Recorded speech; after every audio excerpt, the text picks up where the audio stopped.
Terima kasih Bapak, kami mengucap syukur buat pagi ini. Tuhan bangunkan kami dengan tubuh yang sehat, tidak kurang suatu apapun, semua karena anugerah Tuhan. Kami mengucap syukur sebelum kami memulai aktivitas kami rindu untuk melandasi setiap hari kami dengan kebenaran firman-Mu. Karena kami percaya firman Tuhan sanggup menuntun hidup kami, bahkan sanggup mengubahkan kami. Terima kasih Bapa, urapi hamba-Mu yang tidak ada apa-apanya. Di dalam nama Tuhan Yesus, haleluya. Amin, amin, amin. Iya, shalom Bapak Ibu, kita berjumpa kembali pagi ini di Mesbah Syukur. Saya percaya kita semua dalam keadaan sehat, baik dan luar biasa. Mungkin juga pagi ini ada yang sedang sakit, tetaplah bersuka cita, percaya bahwa Tuhan turut bekerja untuk mendatangkan kebaikan bagi kita. Baik saudara, firman Tuhan hari ini terambil dari Roma pasal yang ke-13. Roma pasal yang ke-13 ya, saya akan bacakan ayat yang ke-5. Kalau kita lihat di sini Roma pasal 13 ini berbicara tentang ya harus tunduk pada pemerintah. Ya, tetapi ada satu ayat yang luar biasa yang saya ambil di sini. Di sini dikatakan bahwa pemerintah itu adalah hamba Allah, pemerintah itu adalah wakil Tuhan. Ya, dan dia ada untuk kebaikanmu, kata di sana, tapi jika engkau berbuat jahat, takutlah akan dia. Ya, karena tidak percuma pemerintah itu menyandang pedang. Pemerintah adalah hamba Allah untuk membalaskan murka Allah atas mereka yang berbuat dosa. Jadi kalau kita lihat Roma pasal 13 ini sedang menjelaskan tentang bahwa pemerintah itu adalah wakil Tuhan untuk menghukum orang-orang yang berdosa. Karena Tuhan itu murka terhadap orang yang berdosa. Jadi kenapa pemerintah ada? Agar manusia itu taat kepada hukum yang dibuat oleh pemerintah.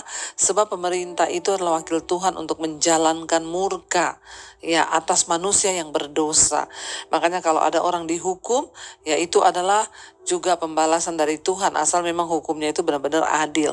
Tapi yang saya akan bacakan buat setiap kita di sini adalah Roma pasal 13 ayat 5. Di sana dikatakan, sebab itu perlu kita menaklukkan diri, bukan saja oleh karena kemurkaan Allah, tetapi juga oleh karena suara hati kita. Nah, saya tertarik saudara dengan ayat 5 ini dari Roma pasal 13. Yang dikatakan bahwa salah satu tugas pemerintah itu adalah membalaskan murka Tuhan atas orang-orang berdosa, yaitu untuk menghukum orang berdosa. Karena Tuhan itu murka terhadap orang jahat, Tuhan itu murka terhadap orang berdosa. Tapi ayat yang kelima di sana dikatakan, sebab itu perlu kita menaklukkan diri, bukan saja oleh karena kemurkaan Allah, tetapi juga oleh karena suara hati kita. Saudara, ya, tujuan dari pemerintah itu ada di dalam sebuah negara adalah supaya orang-orang itu takluk kepada hukum. Orang-orang itu takluk kepada apa yang benar dan tidak melakukan apa yang salah.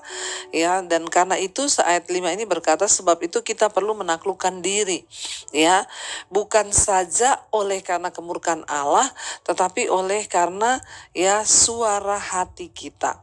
Ya, Tuhan itu memberikan hukum kepada manusia, ya hukum yang tertulis di Alkitab, di kitab-kitab yang lain tentunya semua mengajarkan hukum-hukum dari sebuah agama. Ya, tetapi juga Tuhan memberikan pemerintah otoritas untuk memberikan hukum kepada setiap warga yang atau orang yang berbuat dosa dan kesalahan. Ya, dan kita semua dikatakan harus takluk kepada apa yang benar, kepada hukum yang dibuat itu. Ya, namun dikatakan di situ kita ini harus menaklukkan diri kepada kebenaran, kepada hukum, ya, kepada kebaikan. Kita harus menaklukkan diri bukan hanya karena murka Allah, tapi juga karena suara hati kita. Saya tertarik di sini ayat ini berkata kita ada suara hati kita. Saudara, firman Tuhan berkata bahwa Tuhan itu menuliskan hukum-hukumnya di dalam hati manusia. Dan karena itu kita disuruh untuk takluk kepada kebenaran, bukan hanya takut kepada murka Allah, bukan hanya takut kepada penghukuman Tuhan, tapi kita ini harus takluk kepada hukum Tuhan, kepada kebenaran, karena ada suara hati yang berbicara kepada kita. Sebab hukum-hukum Tuhan itu tertulis di dalam hati kita. Kita berbuat kebenaran kebenaran, bukan hanya karena kita takut nanti dihukum. Ya itu loh yang Tuhan bilang, kita tidak boleh mencuri, bukan hanya aduh nanti kalau saya dihukum nih saya masuk penjara kalau saya mencuri. Kita tidak mau melakukan dosa, misalnya saya nggak mau berselingkuh, nanti kalau ketahuan nanti ya saya itu ya dihukum, dimurkai Tuhan. Tapi lebih dalam ketika kita ini menyadari kita menjadi orang percaya, anak Tuhan, maka kita harus takluk kepada kebenaran, bukan hanya karena murka Allah, bukan hanya karena takut dihukum oleh Tuhan, bukan hanya karena takut masuk neraka atau masuk penjara di dunia ini, tapi kita harus menaklukkan diri kepada kebenaran. Karena apa? Karena ada suara hati yang menuntun kita, dan suara itu adalah suara Roh Kudus yang berbicara di dalam kita. Suara Tuhan, ya, karena dikatakan bahwa roh manusia itu adalah pelita Tuhan. Ya, di dalam hati manusia itu ada hukum-hukum Tuhan, dan hukum-hukum itu yang berbicara mengingatkan kita. Kita ini disuruh melakukan kebenaran, ya, bukan hanya karena takut dihukum nanti kalau kita berbuat dosa, tapi karena kita menghormati hukum Tuhan, mendengarkan suara hati kita yang berbicara dalam diri kita, saudara. Saya kasih contoh, ya, ini adalah satu tingkat yang lebih dalam dan lebih dewasa di dalam pengiringan kita kepada Tuhan. Ketika orang itu misalnya, aduh saya mau selingkuh sama dia, atau saya mau mencuri ini ya, tapi saya takut nanti kalau saya ketahuan saya dihukum. Itu berarti saudara melakukan atau takluk kepada kebenaran hanya karena takut akan hukuman. Tetapi kalau kita melakukannya karena mendengar suara hati, misalnya ya, kita tidak boleh berbuat jahat karena itu menyakiti hati Tuhan.